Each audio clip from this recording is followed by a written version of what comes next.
Welcome, everyone, to the Apoco-Larry podcast. I'm Steve. He is. The Reverend Dr. Lawrence Van Beek. Ooh, said solemnly. I like that. Yes, and the on the beginning I thought was very important. Okay. Huh. Well, Because you're not just a Reverend Doctor, but you're the Reverend Doctor. Yeah. My friend, it is good to see you. Folks, it is good to be among you. We have been away for 4 weeks as I was traveling. So thank you for hanging with us as I was away. But we're back with you. And my friend, we're going to talk about 1 Samuel 9. Anything you want to say in introduction? No, but we're getting into the king that makes me probably the saddest of any of the kings, because I love this guy. Yeah. And he started so well and finished so poorly. But Yeah. this is going to be Israel's first king. So what we are entering is a time that they call the United Kingdom. Okay. Yeah, all these Brits back then, were trying to keep things running. So that was kind of nice. So United Kingdom was because the kingdom, this king eventually becomes the king over all of the 12 tribes. Okay. That's why it's called the United Kingdom. And it's a United Kingdom under Saul, and then under David, and then under Solomon. And then after Solomon, it's the divided kingdom. Yeah. Oh, well. Okay, folks. So if you're playing the at-home edition, we're in 1 Samuel 9, starting at verse 1. And Steve, you're going to have a wonderful time reading all these names. I can't tell you how much I'm looking forward to it. There was a Benjamite, a man of standing, whose name was Kish. Isn't that an Australian thing that you put on bread? Vegemite. Vegemite. There was a Benjamite, man of standing, whose name was Kish, son of Abiel, son of Zeror, son of Bechorath, son of Apatha, of Benjamin. I'm going to mispronounce everything, and you know what? I'm just going to keep going. Kish had a son named Saul, as handsome as his young man could be found anywhere in Israel. And he was a head taller than anyone else. He was a tall guy. So sort of a mix between us, right? Because you're a head taller than anyone else. Yeah, I see where you're going there. Now, verse 3. Now donkeys belonging to Saul's father Kish were lost. And Kish said to his son Saul, take one of the servants with you and go and look for the donkeys. So he passed through the hill country of Ephraim and through the area of Shalasha, something like that, Shalasha, but did not find them. He went to the district of Selim, but the donkeys were not there. He passed through the territory of Benjamin, but he did not find them. When they reached the district of Zuph, great names, Saul said to his servant who was with him, come, let's go back, or my father will stop thinking about the donkeys and start worrying about us. Yeah. So it's kind of a weird thing that Samuel is looking for the next king. God said, "I'll tell you who the next king is," and then you get this weird story of Saul looking for donkeys, right? Yeah. He was I think one of the books I read said he was a donkey wrangler, is what he was, and they like to suggest that was sort of suggestive of his personality as well, which I think is a little much to be saying. Yes. But that God had him out looking for donkeys so that he could meet his future fate is kind of an intriguing little thing. Huh. That's so true. Yeah. So if you're ever out looking for donkeys, which, in higher ed, they're not few and far between. That's a daily task that you'll do. Yeah. Okay, verse 6. But the servant replied, look, in this town there is a man of God. He is highly respected, and everything he says comes true. Let's go there now. Perhaps he will tell us what way to take. Samuel said to his servant, if we go, what can we give this man? The food in our sacks is gone, and we have no gift to take to the man of God. What do we have? The servant answered him again, look, I have a quarter shekel of silver. I will give it to the man of God, so he will tell us what way to take. Formerly in Israel, if someone went to inquire of God, they would say, come, let us go to the seer, because the prophet of the day used to be called a seer. Isn't that neat that he thought that was important to put that in? Yeah. Yeah. Well, we're going to go see the seer. Yeah. I love that term seer, by the way. Yeah, it's Yeah. fun, right? It makes it seem even more mystical than just a prophet. It sounds kind of druidish. Yes. So, yeah. But anyway, so the servant talks him into going to see the seer, and it doesn't sound like they have a lot of money. That's like 3 grams of silver. It can't have been Yeah. that much money. But It's kind of I a guess you give them what pittance. you've got, eh? It's a Yeah. pittance. Yeah. Good, said Saul to his servant in verse 10. Come, let's go. So they set out for the town where the man of God was. As they were going up to the hill to the town, they met some young women coming out to draw water, and they asked them, Is the seer here? He is, they answered. He is ahead of you. Hurry now. He has just come to our town today, for the people have a sacrifice at the high place. As soon as you enter the town, you will find him before he goes up to the high place to eat. The people will not begin eating until he comes, because he must bless the sacrifice. Afterward, those who are invited will eat. Go up now. You should find him about this time. Intriguing amount of detail in this Yeah, in this like a lot of it you think, well, it doesn't even matter. I mean, why are they adding so much detail to the story? But it is a very cool story. High places, when you're in the land, when you're in Canaan, high places were the places for sacrifices. right, And some would say the Hebrews actually picked up on some of the Canaanite practices to have high places. But if you're sacrificing there and Samuel's coming, your sacrifice is likely to God, right? right, Like Samuel's not going to be sacrificing to anybody else. right, right, Yeah. right. The rest of the Israelites might be playing both sides against the middle, but Samuel was not. As your friend Craig Broyles, Dr. Broyles, always said, right? The scripture is monotheistic, but the people never were. Yeah.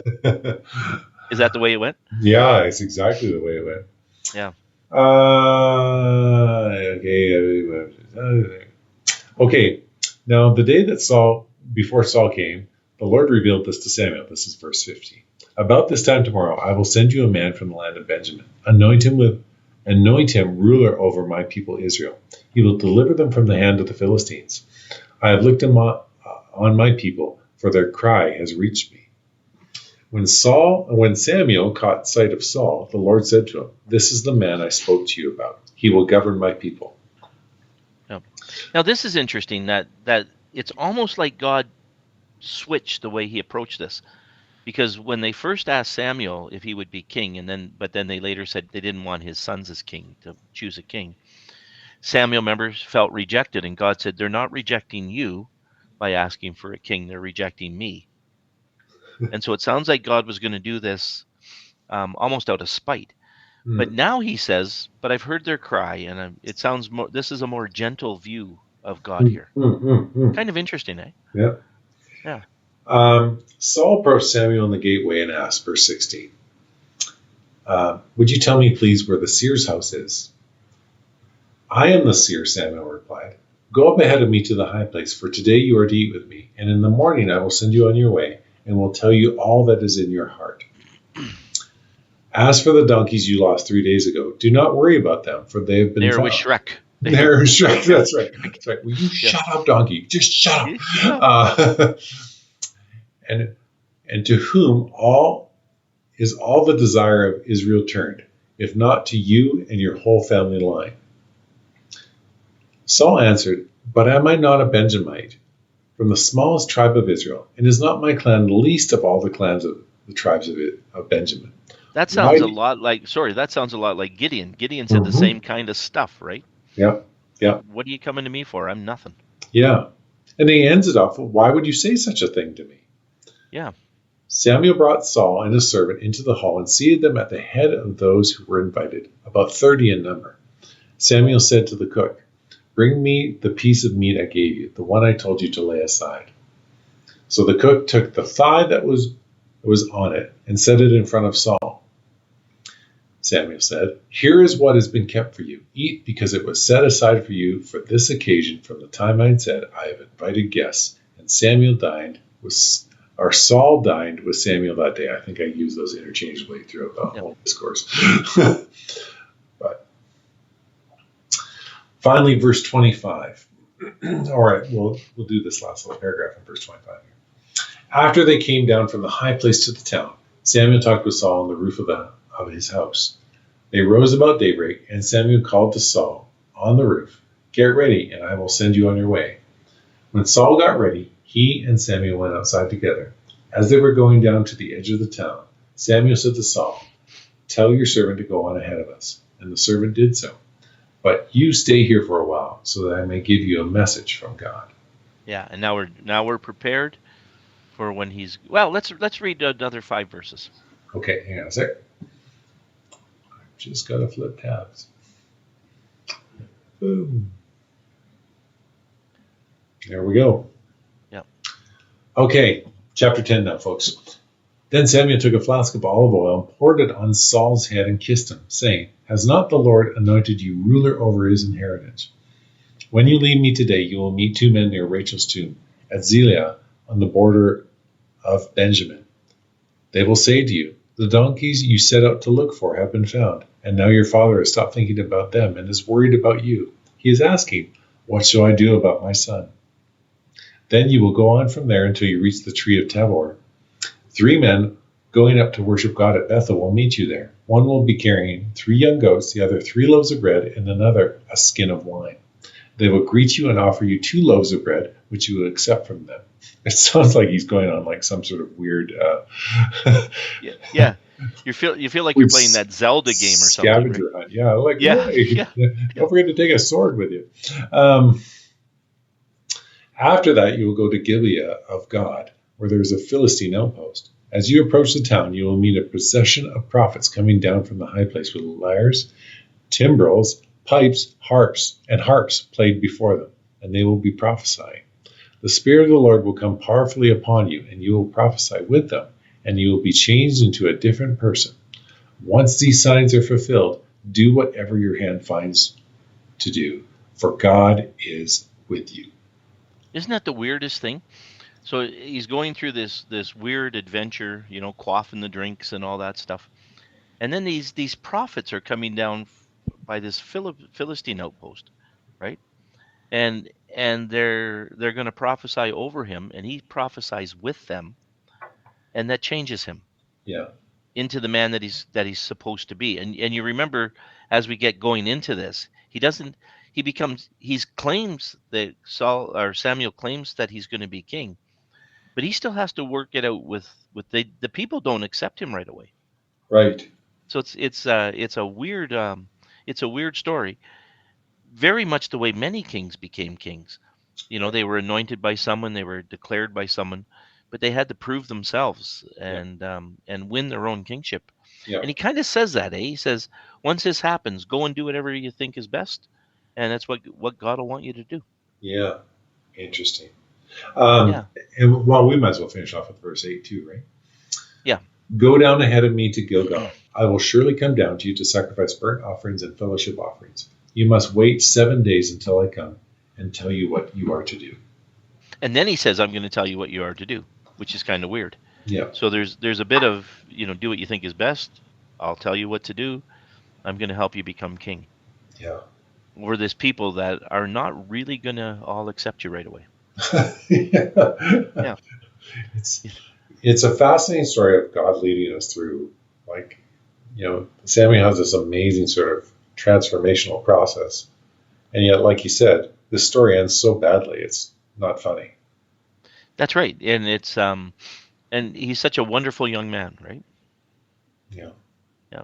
And when God chooses the next guy, he takes a shorter, you know, a shorter guy. Well, the tall guy didn't work out. Yeah. Let's choose the guy that's got a sling and some rocks. Maybe he'll do better. But yeah, That's right. He's out with the sheep. yeah, Oh man. yeah. So this is the beginning of kingship over Israel. Well, that's my friend. Thank you for that. Fantastic that you led us through that. Um, like you said, it's a fascinating story of transformation, but also of regression too, because we'll see that later on. But like, this is God clearly leading the nation to where He's trying to take them, and just fascinating. Folks, uh, thank you so much for listening and just sticking with us in these days where we were kind of missing for a few weeks. Larry and I so enjoy doing this for you. We just, even if you weren't listening, we do it anyway, but we're thankful that you are listening. So until next time, I was Steve, he was Larry, and this was the Apoco-Larry.